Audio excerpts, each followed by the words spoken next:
প্রিয় কিশোর বন্ধুরা, তোমরা যারা খেলাধুলা করছো, তোমরা নিয়মিতই মাঠে থাকছো, অনুশীলন করছো, কিন্তু সঠিক পদ্ধতিতে কিভাবে খেলতে হয় সেটি কিন্তু জানো না। আর সেই সঠিক পদ্ধতির কলা কৌশল জানানোর লক্ষ্যেই আমরা খেলাধুলা অনুষ্ঠানে বিভিন্ন খেলার প্রশিক্ষণ কার্যক্রম চালিয়ে থাকি। আমরা সরাসরি চলে যাব মূল অনুষ্ঠানে। তার আগে খেলাধুলা অনুষ্ঠানের পক্ষ থেকে শুভেচ্ছা সবাইকে। শুরু করছি আজকের খেলাধুলা। বন্ধুরা, তোমরা যারা ফুটবল খেলাকে ভালোবাসো, বিশেষ করে FIFA world cup, FC football এবং বাংলাদেশের বিশেষ করে প্রমিলা ফুটবলের যে উত্থান, তাতে নতুন করে একটি জায়গা নিয়ে তৈরি হয়েছে বাংলাদেশের ফুটবল উত্থানের ক্ষেত্রে। তোমরা যাতে সঠিক পদ্ধতিতে এই ফুটবল খেলা শিখতে পারো, সে লক্ষ্যে এবারে তোমাদের জন্য উপস্থাপন করছি ফুটবল প্রশিক্ষণ পর্ব। চলো বন্ধুরা, ফুটবল প্রশিক্ষণ পর্ব দেখা যাচ্ছে বল মাস্টারি। হোয়াট ইজ বল মাস্টারি? বল মাস্টারি হচ্ছে আমি বলের উপর আমার দখল আছে।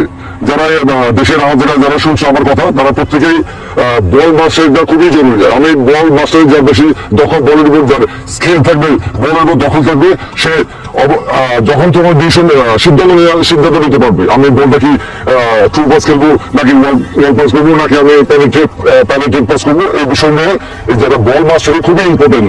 যারা বিশ্বের ওয়ার্ল্ড ক্লাস প্লেয়ার আছে লাইক মেসি, রোনাল্ডো, যারা সাম্প্রতিককালের আপনি বলে ভিনিসিয়াস জুনিয়র যারা খেলছে, এরা প্রত্যেকেই কিন্তু বলের উপরে প্রত্যেকেই মাস্টার। একটা যেটা আমরা বলি বল মাস্টারি, যে একটা বলের উপর দখল থাকলে he can do anything, any better one.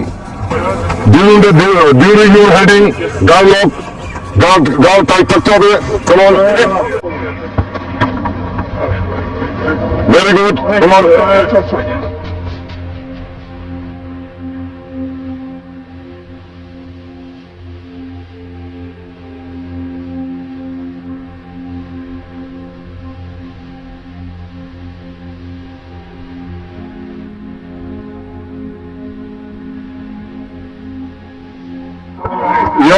পড়াশোনার সময় অবশ্যই হাঁটু অবশ্যই টাইট থাকতে হবে এবং বডি পজিশন, বডি শেপ এটা অবশ্যই খেয়াল রাখতে হবে। যখন আমি ইয়ার পুশ করবো, ইনসাইড ইয়ার পুশ, এটাকে বলে আমরা ইনসাইড ইয়ার পুশ, এটা দেখাতে বলে ওকে রতুন, যেটা বলে ইয়ার পুশ। হ্যাঁ, ওয়ান এগেন, এটা ইয়ার অ্যাঙ্গেল শুধু টাইট, বডি পজিশন এগুলো খেয়াল রাখতে হবে কোনো সময়। হ্যাঁ, গুড, থ্যাংক ইউ। নেক্সট, খুবই ইম্পর্টেন্ট একটা জিনিস খেলার সময় অবশ্যই খুবই ইম্পর্টেন্ট যে আমরা কিভাবে হেড করবো, কোন পজিশনে কিভাবে হেড করবো, এই বিষয়ে আমরা এখন যারা বাচ্চারা দেখছো তাদের জন্য আমি প্র্যাকটিক্যালে যাচ্ছি। জাস্ট কিভাবে হেডিং এ দেবো। আর হেড করার সময় একটা জিনিস অবশ্যই খেয়াল রাখতে হবে, ঘাড় অবশ্যই টাইট রাখতে হবে এবং হাতের পজিশন, আমার হাতের পজিশন, বডি পজিশন যদি কম্বিনেশন থাকে সেক্ষেত্রে আমার হেডটা অবশ্যই পারফেক্ট হবে। হাতের পজিশন এটা একটা ব্যালেন্স, হাতের পজিশন একটা ব্যালেন্স, ঘাড় টাইট রাখতে হবে।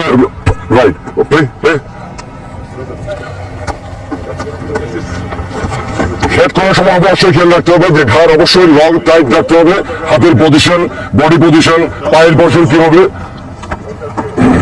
বাচ্চারা তোমার প্রত্যেকে খেয়াল রাখতে হবে যখন তোমরা এই ফিল্ডিং গুলো করতে থাকবো, অবশ্যই খেয়াল রাখবো ঘাড়, বিশেষ আমরা এটাকে বলি ঘাড়টা টাইট রাখতে হবে, হাতের পজিশন পাখার মতো এবং বডি পজিশন অবশ্যই পারফেক্ট হতে হবে। তাহলে একটা বল আমি পারফেক্ট হেড করতে পারবো। ওকে, পজিশন, হাতের ব্যালেন্স এন্ড গার্ড টাইট। হ্যাঁ, এগেন গার্ড টাইট। আমি যখন জাম্পে যাবো, জাম্প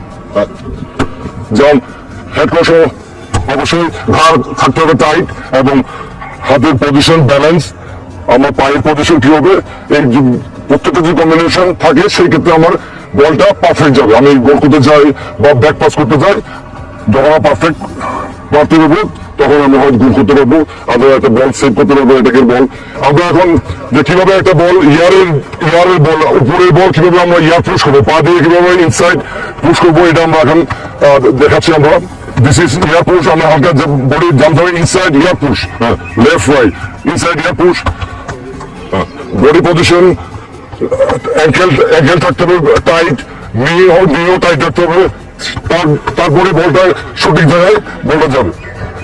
বাচ্চারা সবাই সবসময় খেয়াল রাখতে হবে যে বেসিক ট্রেনিং করার সময় অবশ্যই এগুলো খেয়াল রাখতে হবে। ইয়ার পুশ, আমার body position, body shape, ankle tight থাকতে হবে, নি টাইট, এবং সর্বোপরি আমার আই কন্ট্যাক্ট, আমি কোথায় মারছি বল একদম পারফেক্ট দিতে হবে। আমি কোন জায়গায় বলটা হিট করছি, বলের একদম মাঝামাঝিতে বল হিট করতে হবে।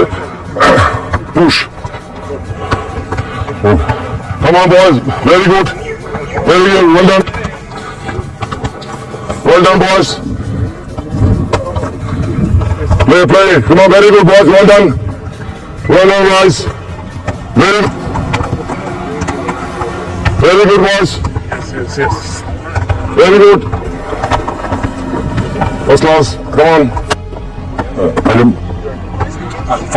হাফিজ এটা না পারফেক্ট করতে হবে তোমার দিতে, ওকে পারফেক্ট জিনিসটা করতে হবে তোমার বলের এটা, বলে একদম মাঝামাঝিতে একটু উপরে এবং হাফ ইঞ্চ উপরে বলটা ইয়ার পুশ করতে হবে, তারপরে বলটা সঠিক জায়গায় যাবে। আমি যদি বলের বডি পজিশন, অ্যাঙ্কেল টাইট, নি যদি আমার টাইট না থাকে এবং হিপ জয়েন্ট যেটা বলি, এটা থেকে যে পাওয়ারটা আসে পাওয়ারটা এখান থেকে ইউজ করতে হবে। যে আমাদের যে মাজা বলি যেটা সোজা বললাম আমরা বলি মাজা, এখান থেকে যে হিপ জয়েন্টের পাওয়ারটা থাকতে হবে।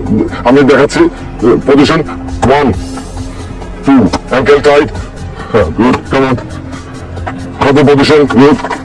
এভাবে প্রত্যেকটা যে ইয়ার পুশ করার সময় অ্যাঙ্কেল টাইট রাখতে হবে, নি টাইট, এবং আই বলের উপরে তীক্ষ্ণ নজর থাকতে হবে। বলে কোথায় মারছি আমি দেখতে হবে, বলে কোথায় মারছি তীক্ষ্ণ নজর থাকতে হবে। যারা বাচ্চারা ট্রেনিং করতে বেশি আমাদের জায়গায় প্রত্যেকেই ট্রেনিং করার সময় এই বিষয়গুলো অবশ্যই খেয়াল রাখতে হবে।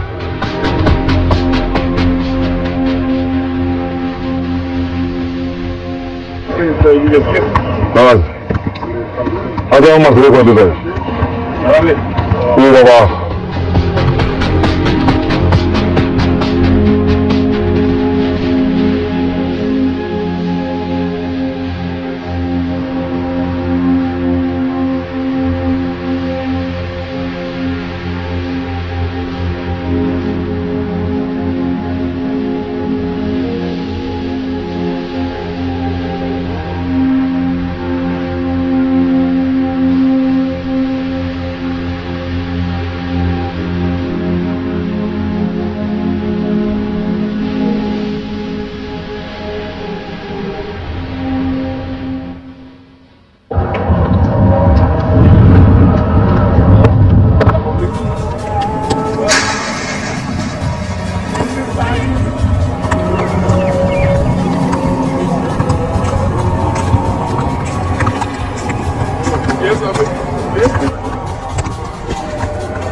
তোমরা যারা বাচ্চারা ভবিষ্যৎ প্লেয়ার খেলার মতো ইচ্ছুক, অবশ্যই তোমাদের এই জিনিসগুলো মেনটেন করতে হবে, প্র্যাকটিসে যথেষ্ট পরিমাণে প্র্যাকটিস করতে হবে। তাহলে তোমরা বাংলাদেশ টিমকে রিপ্রেজেন্ট করতে পারবো, নিজের পরিবারকে সাহায্য করতে পারবো। তখনই তোমরা তুমি নিজের একটা নিজের গর্বিত মনে হবে তুমি যখন ন্যাশনাল রিপ্রেজেন্ট করবো। এটা তোমাকে খেয়াল রাখতে হবে। আমি প্লেয়ার হবো, প্লেয়ার হওয়ার জন্য যা যা দরকার আমাকে ছোটকাল থেকেই আমাকে এই বেসিক ট্রেনিং গুলো করতে হবে এবং বলের উপর নিজের একটা মাস্টার হতে হবে। আমি বলের উপর সব heading, dribbling with ball, inside cut, outside cut, sole back, এগুলো প্রত্যেকটা ক্ষেত্রে আমাকে মাস্টার্স হতে হবে। তারপরে তুমি একটা ভালো দেশে রিপ্রেজেন্ট করতে পারবো এবং দেশের জন্য সাফল্য বয়ে নিয়ে আসবো। আর যারা যদি তোমরা এই অনুষ্ঠান দেখছো, অবশ্যই যদি কোনো প্রয়োজন হয় ফার্দার কোনো তোমার যদি প্রয়োজন পড়ে তোমরা এই বিটিভি লিগের সাথে যে কোনো প্রশ্ন রাখতে পারবো তোমরা। তো সবার যারা বাচ্চারা বিশেষ করে যারা দেখছো সবার প্রতি আমার শুভকামনা থাকলো তোমরা ভবিষ্যতে ভালো প্লেয়ার হওয়া এই আশা ব্যক্ত করে আমি বিদায় দিলাম। অসংখ্য ধন্যবাদ।